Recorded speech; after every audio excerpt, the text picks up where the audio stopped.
Taruhlah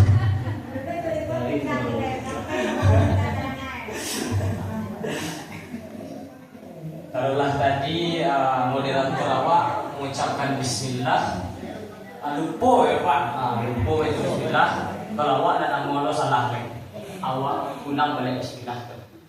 Bismillahirrahmanirrahim. Assalamualaikum warahmatullahi wabarakatuh. Waalaikumsalam.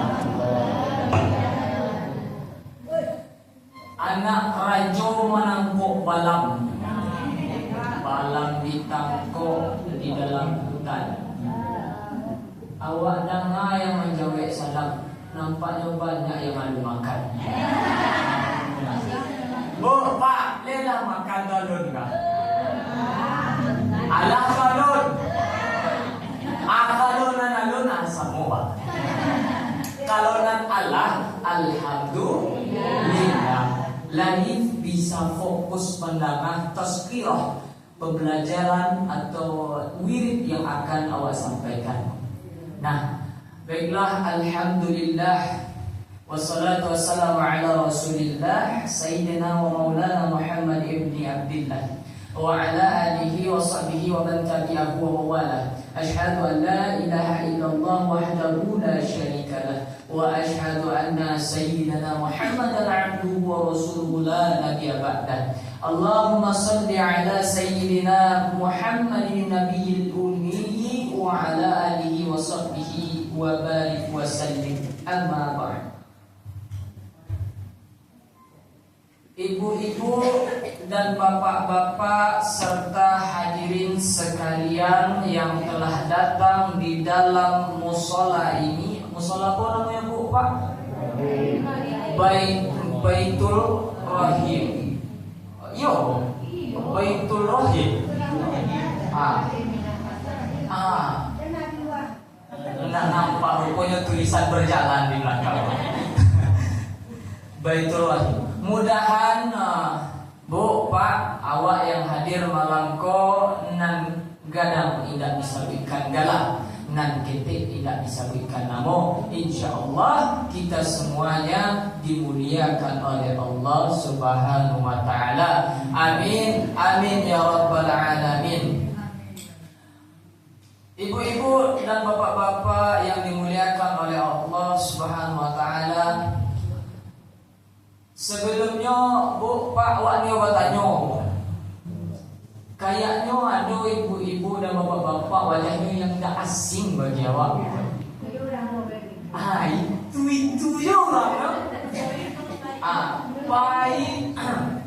Kalau petang Bu, Pak, awak mengisi minggu lalu awak mengisi wirid di Surau Gonjong. Awak jadi apa-apa ibu-ibu? Itu juga. Baik, tak tukar-tukar tu. Kalau bisa tak usah bertukar, tapi kalau bisa tambah. Itu yang rancak.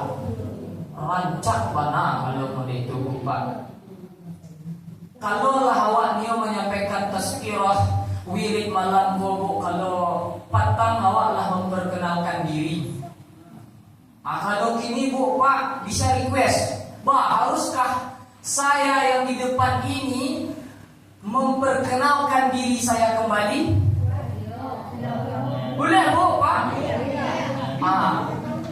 Biar jaleh Bu, Pak. Perkenalkan, nama saya Muhammad Iqbal. Nama paling mudah untuk diingat tu.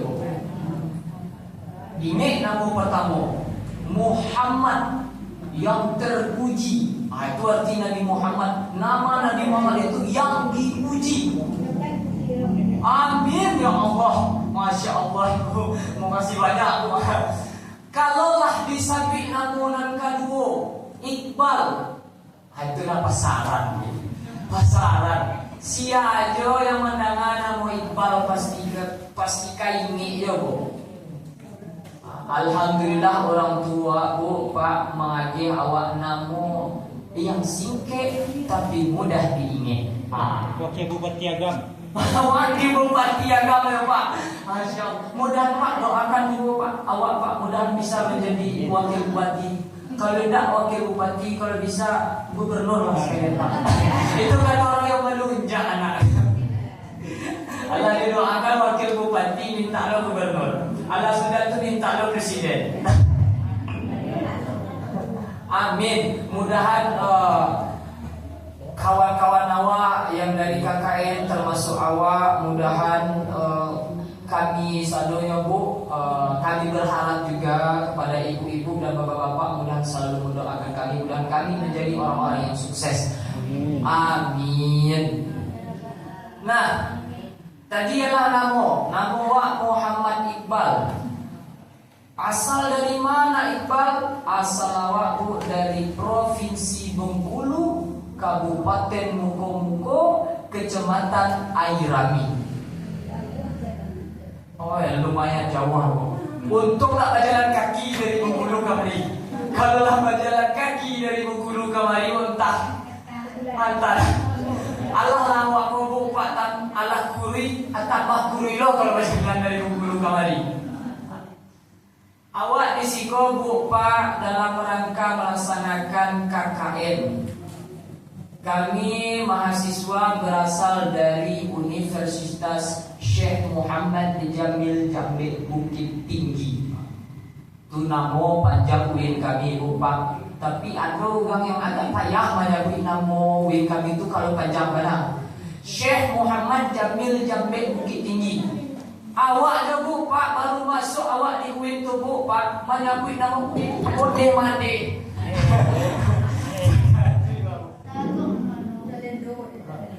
Dah faham. Itu loh yang bahagia waktu Pak mencari ado anak-anak di dalam musola, di dalam masjid, di dalam surau. Bahagia waktu Pak. Kalau anak-anak kolah jika bakal yang akan mengganti ibu-ibu dan bapak-bapak nantinya. Bu Pak, kalau malam Bu Pak, awak ingin menyampaikan wirid. Sebelum itu waktu awak Nio menyampaikan wirid kasihku, ada informasi, ada jamaah di siko minta awak untuk mengisi wirid di siko Bapak. Dan temanya tentang bulan Muharram juga. Kalau lapatang di Surau Gonjong, awak menyampaikan tentang apa sih yang dimaksud dengan bulan Muharram itu, serta ada sedikit amalan yang awak sampaikan kepada jamaah di Surau Gonjong. Mumpung Bu Pak, ada jamaah-jamaah yang dari Surau Gonjong, awak nak mencuba balik Bu Pak. Lain masih ingat atau tidak apa yang awak sampaikan petang waktu seminggu yang lalu tentang bulan Muharram dan tentang amalan-amalan yang telah awak sampaikan. Awak tanyalah judulnya aja lah. Bu Pak, Lai masih ingat apa yang awak sampaikan, judul yang awak sampaikan di Surau Gonjong minggu lalu? Lupa balik Bu?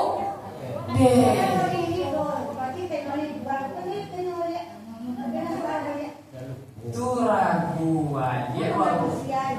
Itulah manusia ikut Bu.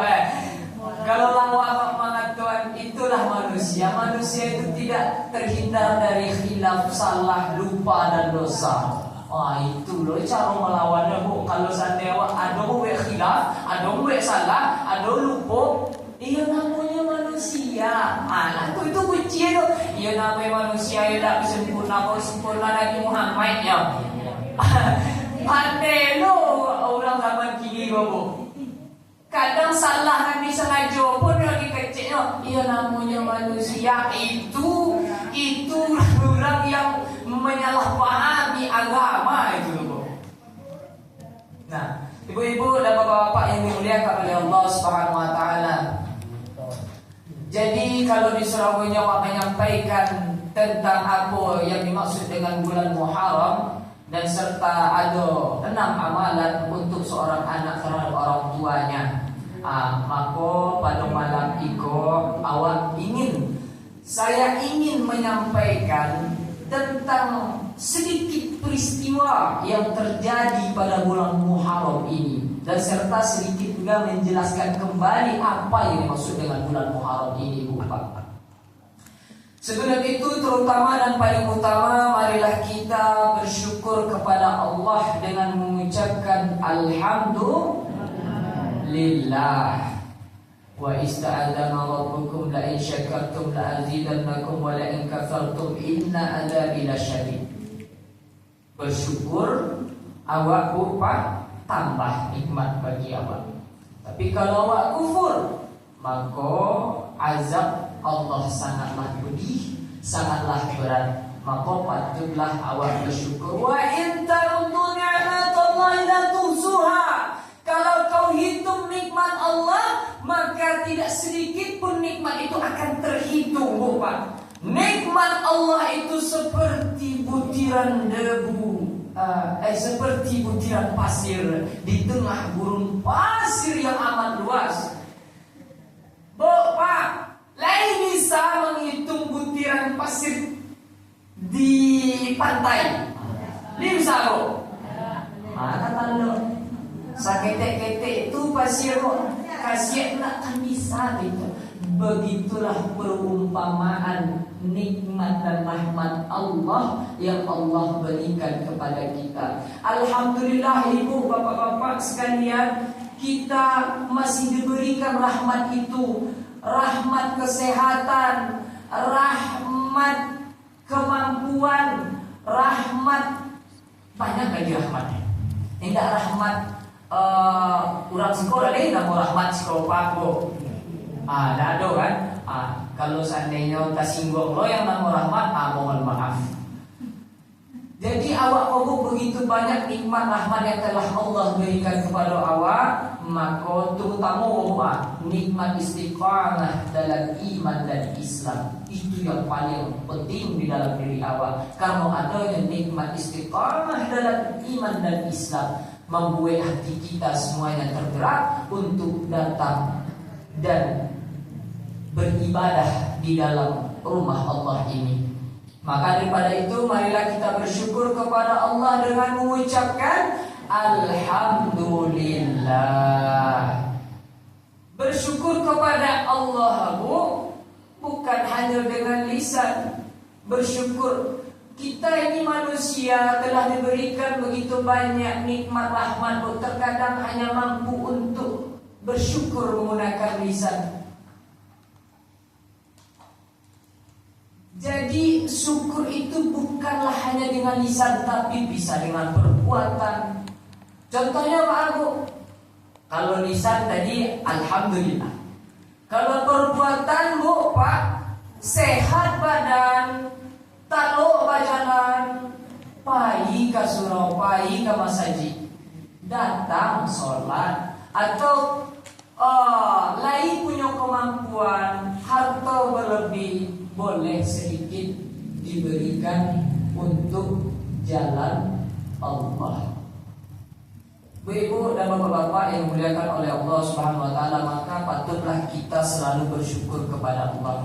Lalu tak lupa pula salawat berpakaikan salam, berwujudkan rindu dan kasih sayang kita curahkan kepada Nabiullah Habibullah Muhammad sallallahu alaihi wasallam. Kalau kata Ustaz, berdarah pelipis matanya, luka kakinya, copot giginya, ompong gigi Nabi. Karena apa itu, Bu? Karena peperangan, karena permusuhan orang-orang kafir jahiliyah pada masa itu, ingin menghabisi, tidak suka dengan Nabi Muhammad. Bahkan yang tidak suka dengan Nabi Muhammad bukanlah musuh-musuhnya saja, tetapi karib kerabatnya, teman-temannya, sehingga mereka ingin membunuh Nabi Muhammad. Tetapi Nabi Muhammad apa mintanya? Kalaulah dulu ya Allah aku ada penolong, aku ada tempat berlindung. Siapa tempat berlindung Nabi? Yakni istrinya yang pertama Khadijah, lalu kemudian pamannya Abu Talib. Mereka adalah orang yang selalu menolong Nabi. Bahkan Abu Talib itu tidak masuk Islam, belum Islam, tetapi dia tidak melarang dakwah Nabi. Saking sayangnya kepada Nabi Muhammad SAW. Ketika kedua orang yang dia sayangi, yang dia cintai, meninggal dunia, membuat Nabi Muhammad berduka cita. Itulah yang disebut dengan tahun Amul Husni. Dan pada itu pula terjadinya pengangkatan Nabi ke atas langit yang disebut dengan Isra dan Mi'raj. Awal mulanya Isra dan Mi'raj itu Pak, dari tahun Amul Husni, tahun duka cita Nabi Muhammad sallallahu alaihi wasallam karena ditinggalkan oleh dua orang yang sangat dia cintai, yakni paman kandungnya Abu Talib dan istri tercintanya Khadijah. Berusaha Nabi Pak menegakkan agamaku, yang sebagaimana yang telah saya katakan tadi Pak, rela Nabi menyerahkan nyawanya. Bahkan pernah Abu Talib merayunya, hai ponakanku, hentikanlah dakwahmu, hentikanlah, nyawamu sudah terancam. Apa kata Nabi? Jika bulan diletakkan di tangan kiriku dan matahari diletakkan di tangan kananku, agar aku meninggalkan dakwah ini ya pamanku, aku tidak akan meninggalkannya. Rela Nabi menyerahkan nyawanya demi menegakkan agama Islam. Maka patutlah Pak, kita sebagai umatnya berselawat kepada Nabi Muhammad SAW dengan mengucapkan Allahumma salli ala Sayyidina Muhammad wa ala ali Sayyidina Muhammad. Mudahan kita Pak diakuinya sebagai umatnya di yaumil akhir nanti. Amin amin ya Allah, amin ya rabbal alamin. Sallallahu ala Muhammad, sallallahu alaihi wasallam, sallallahu ala Muhammad, sallallahu alaihi wasallam. Masya Allah. Ikut satu loh ibu-ibu dengan bapak-bapak. Mudahan dengan selawat tadi Nabi semakin cinta kepada kita semuanya. Amin amin ya rabbal alamin. Baiklah ibu-ibu dan bapak-bapak yang dimuliakan oleh Allah Subhanahu wa taala, hari ini awak akan menyampaikan tentang apa pertama kali apalah yang dimaksud dengan bulan Muharram. Pak, kini bulan Muharram tanggal berapa Pak? Tanggal 3 atau 4 Muharram? 4 Muharram Bu. Hari ke tanggal 4 Muharram. 4 Muharram, isu 5 Muharram, 6 Muharram, 7 Muharram, 8 Muharram, Senin 10 Muharram. Persiapkan diri untuk sesuatu amalan yang ikonik, yang paling ditunggu-tunggu di bulan Muharram. Nanti kita jelaskan. Kalau ibu-ibu dengan bapak-bapak kepo, ada akan tausiah ini. Nah, pertama ibu-ibu, bapak-bapak yang dimuliakan oleh Allah Subhanahu wa taala. Di dalam Quran surah At-Taubah ayat 36, potongan ayatnya dijelaskan. Minha arba'atul huruf. Ada 4 bulan yang disebut bulan haram. Yang pertama Zulkaidah, Zulhijjah, dan Muharram. Lalu setelah itu yang keempatnya dijelaskan pula pada hadis Nabi Muhammad SAW. Nabi berkata, "Ma baina Jumada wa Sya'ban." Dia terletak pada Jumadil Akhir dan bulan Sya'ban, yakni bulan Rajab. Ada 4 bulan yang disebut dengan bulan haram. Haram kalau awak kau pak orang Minang mengartikannya atau kita cari di Google, yang dimaksud haram. Haram itu pastilah hal yang dilarang kan, Pak. Berarti bulan dilarang. Yang dilarang. Ayo dilarang berbuat dosa. Kalau haram banyak. Haram meminum tua, haram meminum minuman haram seperti tua tadi yang saya sebutkan, haram melakukan perbuatan-perbuatan yang tidak baik. Jadi haram yang dimaksud ini apa? 4 bulan yang haram dimaksud Allah di dalam Al-Quran ini, yakni haram maksud kalau kata orang Minang haram, kalau kata bahasa Arab haram, yang terhormat. Haram berasal dari kata huruf haramim, haram, dan kata hormat pun juga berasal dari 3 huruf yang sama. Jadi maknanya bulan Muharram ini adalah bulan yang patut dihormati dan yang dimuliakan. Bulan yang dimuliakan. Kalau disabui Masjidil Haram, Lailan minal Masjidil Haram, masjid yang dimuliakan, tanah haram, tanah yang dimuliakan. Minuman keras haram juga, Bu. Berarti dimuliakan enggak, Bu?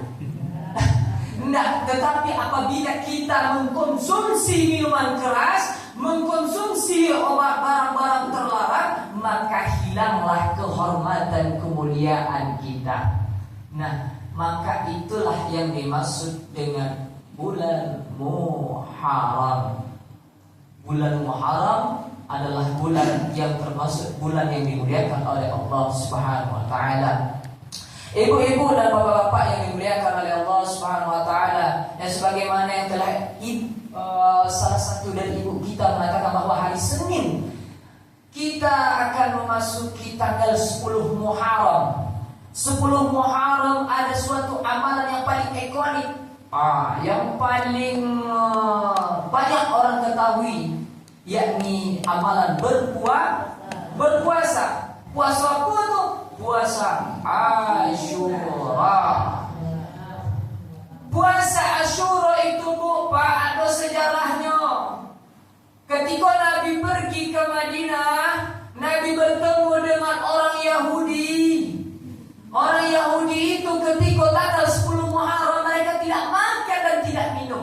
Lalu Nabi kepo, kalau bahasa orang ini, Pak. Ingin tahu, ditanyakanlah kepada orang Yahudi, mengapa kalian tidak makan dan tidak minum pada bulan ini?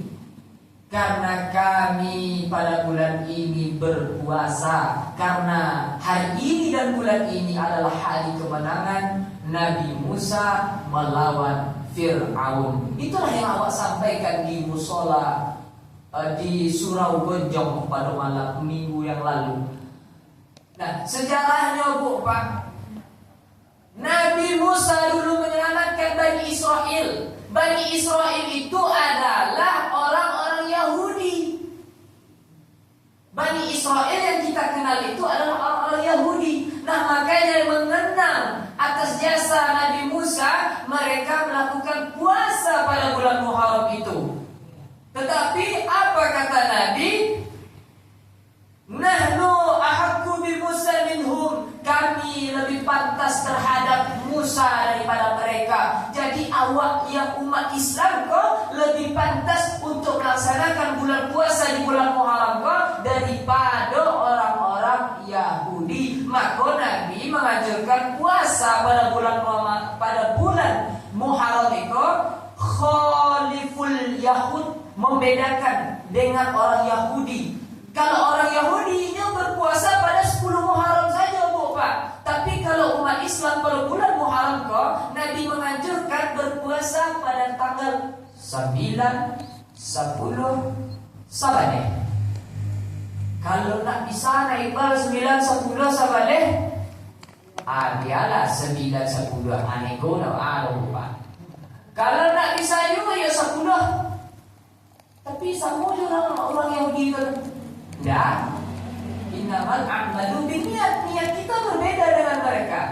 Niat kita lillahi ta'ala, demi melaksanakan sunnahnya Nabi Muhammad sallallahu alaihi wasallam.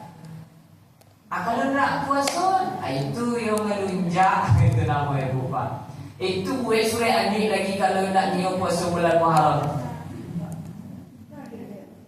Apa? Tidak kare, Bu. Awak bagarahnya, Bu. Kalau sebenarnya Islam ini memudahkan kita, ibu-ibu dan bapak-bapak yang dimuliakan oleh Allah. Islam ini mudah. Kalau itu adalah sunnah, kita boleh melaksanakan, boleh tidak. Tetapi patut diragukan keimanan kita kepada Nabi Muhammad sallallahu alaihi wasallam, karena itu anjuran dari Nabi. Makanya kita dianjurkan pada bulan Muharram ini untuk melaksanakan sunnah, yakni berpuasa pada 10 Muharram. Ibu-ibu dan bapak-bapak sekalian, di kampung awak, Bu, Pak, bukan hanya di kampung awak. Kini awak akan beralih ke sedikit peristiwa-peristiwa yang terjadi, peristiwa-peristiwa penting yang pernah terjadi di dalam bulan Muharram ini. Di kampung awak, Bengkulu, ada namanya acara disambui dengan tabor. Itu di kampung awak, Bu, Pak. Kalau di Minangkabau iko, di Sumatera Barat, ada lo acara begitu, Pak, Bu, yaitu tabui. Kalau di Bengkulu, tabor. Kalau di Pariaman, tabui. Kalau di Siko, Bu, jadi perayaan itu sangatlah sering dilakukan pada setiap bulan Muharram pada tanggal 10 Muharram. Ba'atu Iqbal, orang itu melaksanakan perayaan tabu itu. Kalau dilihat dari sejarahnya, Bu, melaksanakan tabu itu adalah bentuk rasa sayang kita terhadap cucunya Nabi Muhammad yang meninggal di perang Karbala, yakni Husain. Pergilah Husain dengan para pengawalnya serta sedikit keluarganya. Lalu kemudian dihadang. Mereka pada saat itu berjumlah 27 orang. Mereka pergi, lalu kemudian dihadang oleh Zaid bin Muawiyah. Pasukan yang dikirim Zaid bin Muawiyah. Lalu kemudian Husain ini, Bu, Pak, dibunuh sekeji-kejinya pada saat itu. Dibunuh Husain, Bu, Pak. Yang parahnya, Bu, kalau diceritakan, Bu, agak mengeri awak menceritakannya, Bu. Cucunya Nabi yang sangat Nabi sayangi, bahkan ketika Nabi sholat, Allahu Akbar, ketika Nabi sujud, cucunya Hasan dan Husain naik ke atas punggung Nabi. Kalau si kau pernah punya, Bu? Kau, Bu, Pak, kau terlalu semangat menyampaikan wirid kau, akhirnya tak cari barang di depan mata, Bu, Pak. Apa namanya punggung aku? Punggung. Nah, ialah Hasan dan Husain di atas punggungnya Nabi Muhammad. Nabi sujud lama sampai sahabat heran. Bagaimana Nabi tidak ada bagi-bagi? Sangkut para sahabat, Nabi kok, mohon maaf, sangkut para sahabat, Nabi kok wafat. Tetapi rupanya Hasan dan Husain lah bermain di atas punggung Nabi. Allah gendong-gendong di atas punggung Nabi. Saking sayangnya Nabi lamakan sujudnya agar Hasan dan Husain ini tidak jatuh ketika Nabi bangkit dari sujudnya. Saking sayangnya kepada cucunya. Lalu kemudian pada tragedi perang Karbala yang dikatakan sedikit mendadak karena terbunuhnya Husain itu ketika dalam perjalanan sekitaran 27 orang yang dibawa oleh Husain. Mohon maaf tadi Hasan saya bilang Husain. Kemudian datang pengawal Yazid bin lah lupa lo tadi ya. Kau lah buka. Kadang acok lo lupa kalau bercerita tentang sejarah. Coba tanya kawan awak tadi. Apa tadi itu yang awak sampaikan? Yazid bin Muawiyah. Yazid bin Muawiyah mengirimkan bala tentaranya untuk membunuh Husain. Lalu kemudian Husain pun dibunuh. Pembunuhan itu sangatlah keji, ibu-ibu, bapak-bapak. Dipancunglah Husain, ibu. Kemudian kepala Husain dipisahkan dari badannya. Lalu kemudian diarak-arak sekeliling kampung. Bayangkan bu, mengerinya. Cucu yang disayangi oleh Nabi. Awak tak perlu kedua awak kalau mencerita yang gitu bu. Bagaimana rasanya bu? Seorang yang disayangi Nabi diperlakukan seperti itu. Padahal pada masa itu umat Islam sedang terpecah belahnya. Mengapa mereka terpecah belah? Karena agama Islam ini bu, ada oknum-oknum yang ingin menghancurkannya. Mereka orang Islam, tapi kalau dikata orang ini bu, Islam KTP yo. Yang kini pun banyak bu, KTP itu Islamnya. Tapi banyak yang ingin menghancurkan agama Islam bu. Bahkan awak dulu berpikir bu, rasul-rasulnya Islam kok bukan dihancurkan oleh orang yang non-Islam, bukan oleh orang yang beda agama dengan kita, tetapi yang menghancurkan Islam ini adalah orang Islam itu sendiri. Itu yang paling sakit. Ibarat kata bu pak, engkau adalah musuh di dalam selimut. Itu ibaratnya bu pak. Ibarat kata kau satu rumah, rupanya dalam satu rumah itu inyol musuh pak. Untung-untung bapak-bapak ibu-ibu dia tak musuh kau pak. Amin. Mudah jangan ada antara kita kecurigaan. Gara-gara awak menyampaikan malamku tentang itu, aku ibu-ibu dan bapak saling curiga. Iku yo nak laki dan ko batu Islam ya ko. Tanda aku musuh dalam selimut lo. Akhir-akhirnya terjadilah perpecahan rumah tangga aja sampai lebuk pak. Dekano anak muda yang menyampaikan tausiah risiko, aku rumah tangga pula yang berantakan. Nah, jadi diaraklah pak kepala Husain sekeliling kampung menandakan kemenangan Yazid bin Muawiyah. Nah, pada hari itu peristiwa itu terjadi pada tanggal 10 Muharram. Nah, makanya di daerah saya bu pak, di Bengkulu dilaksanakanlah tabui. Kalau bahasa Pariamannya tabui. Kalau di Bengkulunya tabot.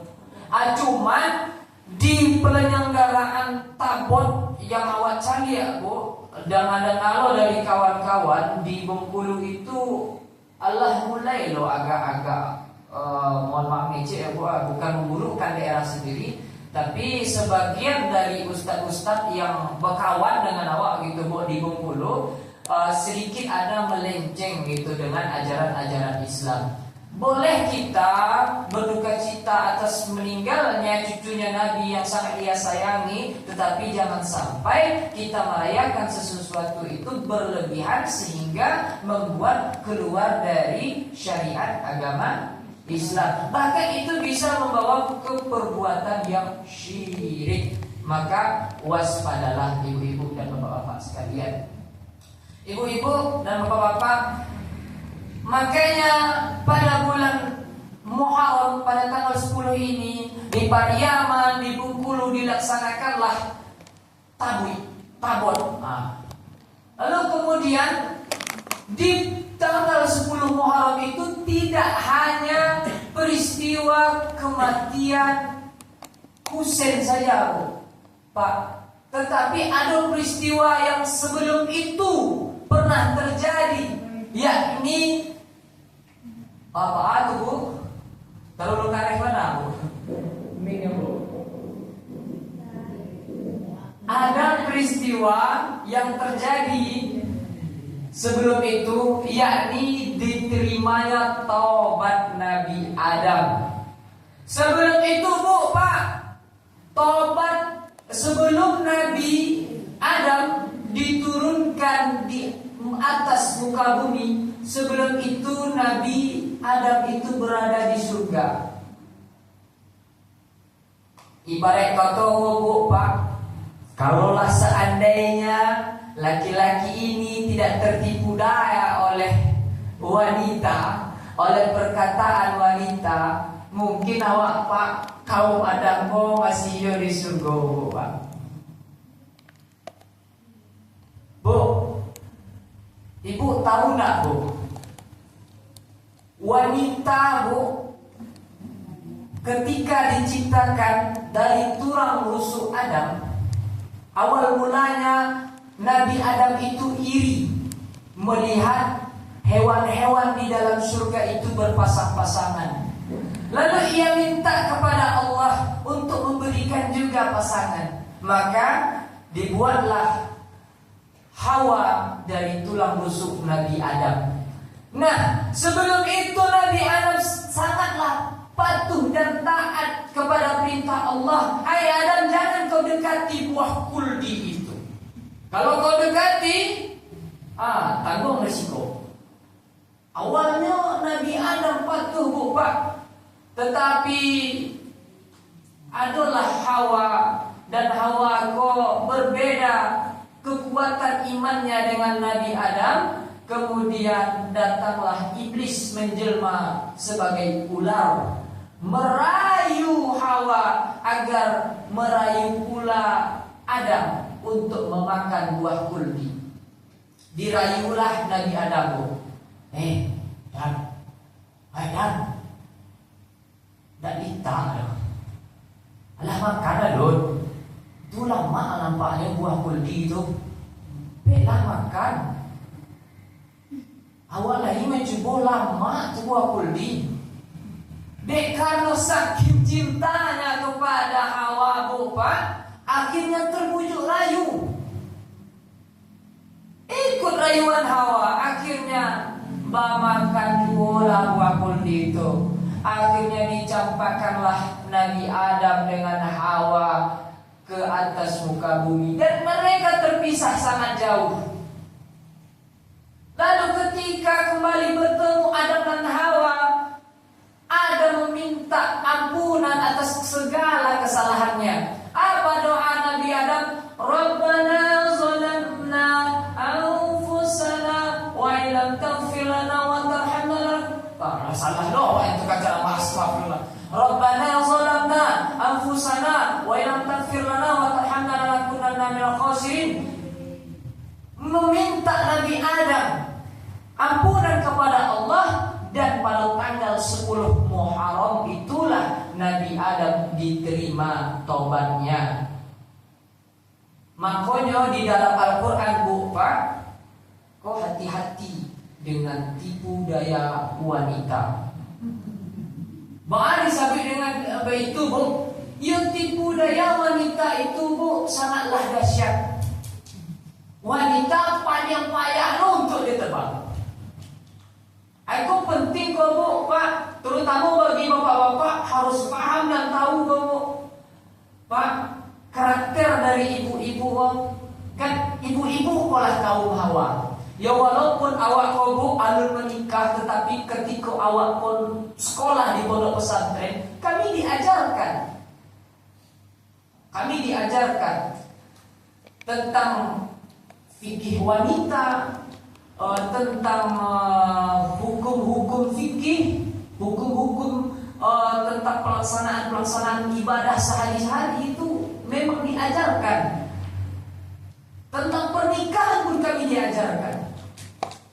Nah, jadi sebagai kepala rumah tangga, bapak-bapak sekalian, pentinglah menjaga ibu-ibu agar jangan sampai mentipu daya bapak-bapak. Ya ayyuhalladzina amanu, hai orang-orang beriman, ku anfusakum, jagalah dirimu, keluargamu, naro dari api neraka. Pak, awak ni watanya aja bapak, lagi memerintahkan anak-anak padusi, bapak, istri terutama menutup aurat. Lagi pak, alhamdulillah, itu yang paling utama bu pak. Banyak yang awak cari bu pak, zaman sekarang bu, menutup aurat itu sekedarnya saja. Apa yang ditutup? Padahal bu pak, aurat perempuan itu muka dan telapak tangan. Tapi banyak zaman sekarang menyepelekan menutup aurat itu.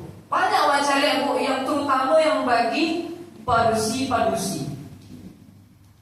Ada yang menutup aurat, tetapi mohon maaf cakap bu pak, takapi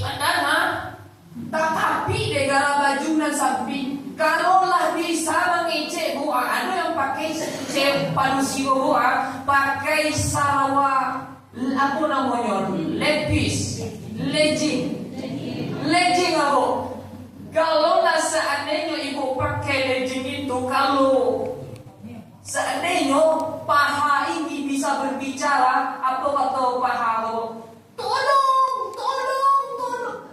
sakit rasanya bu, sempit ini, lepaskan saya. Kalaulah bisa anggota tubuhku mengatakan itu pak, mungkin ia ingin memarahi kita, karena anggota tubuh ini adalah nikmat. Makanya bu pak, tutup aurat bukan hanya sekedar menutup. Banyak zaman sekarang iyo tutup aurat, tapi sama model permen bungku itu, permen bungku padik mana. Seharusnya dalam aturan Islam menutup aurat itu menggunakan, kalaulah di ranah Minang awak sampaikan itu, rasanya itu ibarat kata memula kaji lama. Karena pada masanya ranah Minang iko, ibu-ibu, bundo-bundo di ranah Minang iko menggunakan baju apa lo? Baju kurung. Awak walaupun bukan asli orang Minang bu, tapi alhamdulillah lagi tahu sakit. Awak bukan asli orang Minang, tapi lagi keturunan orang Minang. Ayah awak pulang di Pariaman. Piaman ya bu, kalau dia Piaman Lawe. Apa maksud bu Piaman Lawe? Oh, Pariaman Lawe.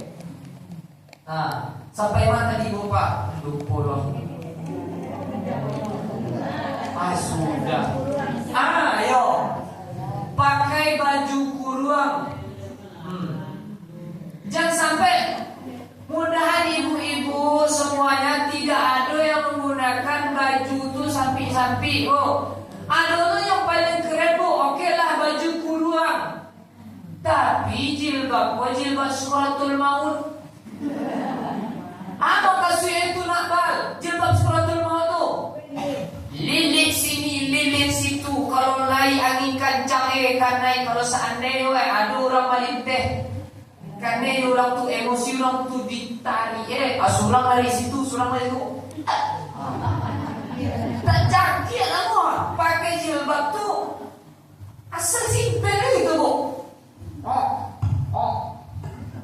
Bonda tabang-tabang sedikit, baik doli. Itu untuk waktu bonda tuh tidak ada lawan bonda di samping. Kalau sampai ada lawan bonda di samping kok pas lo jilbab tuh sinau terlebih kasih kok. Ala tuh kan lo setang ada orang tuh cangkui ku tahu cakik model. Jadi tolong terutama untuk ibu-ibu yang kalau bapak-bapak kalau punya anak gadis menggunakan jilbab-jilbab seperti itu, tegur ibu-ibu bapak-bapak, tegur. Karena bu pak, awak ibu bu kepada kaum laki-laki. Kaum laki-laki ini bu hidup penuh pertanggungjawaban. Anak-anaknya tidak berjilbab, istrinya tidak berjilbab, tidak menutup aurat, maka siapa yang diseretnya ke dalam neraka bu? Pak, itu dakwah ngeceh loh pak. Tuh pak, bapak-bapak, bukan bapak-bapak saja, kakak laki-laki, adik laki-laki. Jadi laki-laki ini bu penuh bertanggungjawaban. Nak terasa rupanya alah Isa saja hari. Lah Isa lo bu kalau dia pewak lah azan. Kau ada nggak bu? Masih lama oleh kau bu. Ada menit lagi. Semenit lagi. Nah jadi pesan sedikit untuk ibu-ibu dan bapak-bapak, terutama ibu-ibu dan bapak-bapak yang punya anak, terutama anak gadis. Tolong atur ini, pakailah jilbab tu yang elok, yang kalau dalam hukum syariat Islam menutup, menggunakan jilbab itu harus tertutup bagian dada. Kalau pakai bajuku, guru baju yang longgar, jangan sampai baju itu ngetat. Kami terkadang bu yang laki-laki bu lah berusaha mana kami lah menjaga pandangan, Allah memuai-muaikan iman, tapi kalau nan cewek-cewek wanita-wanitanya, ibu-ibunya tak bisa diajak kerjasama. Alhamdulillah. Ya tentu payah lo iman kami aku bu. Nang awak yang anak muda ibu marasu gitu bu. Jadi tolong kerjasamanya antara laki-laki perempuan harus ada kerjasama. Yang laki-laki jaga pandangan, yang perempuan tolong jaga auratnya. Itulah bu yang dimaksud. Kalaulah ada pisang satanduk, jangan lupa. Kalaulah ada pisang satandan, jangan lupa untuk berbagi. Kalaulah ada awak kesalahan, tolong maafkan sepenuh hati. Ini maafkan bu pak. Alhamdulillah kalau dimaafkan. Kalaulah ada sumur di ladang, jangan lupa menumpang mandi. Kalaulah Iqbal umurnya panjang, bolehlah awak bertamu lagi. Mudah awak bertamu lagi ya bu pak. Kau sebentar lagi awak akan pulang tanggal 7. Pagi ini tanggal berapa bu pak? 30. Berarti seminggu lagi awak akan pulang bu. Jadi sekalian awak sampaikan bu pak, kalau selama awak dan kawan-kawan awak yang anak-anak KKN di Siko, selama kalau seandainya kok dikatuan kurang bermasyarakat atau membuat kekhilafan, kesalahan, atau ada tingkah laku perbuatan dan suatu ucapan-ucapan yang tidak sesuai untuk kami ucapkan, saya mewakili kawan-kawan saya, kawan-kawan KKN saya, dan pribadi saya sendiri, saya mohon maaf kepada bapak-bapak dan ibu-ibu, dan mohon ampun kepada Allah Subhanahu wa taala. Akhir kata dari saya, wallahul muwaffiq ila aqwamit thoriq. Wassalamualaikum warahmatullahi wabarakatuh.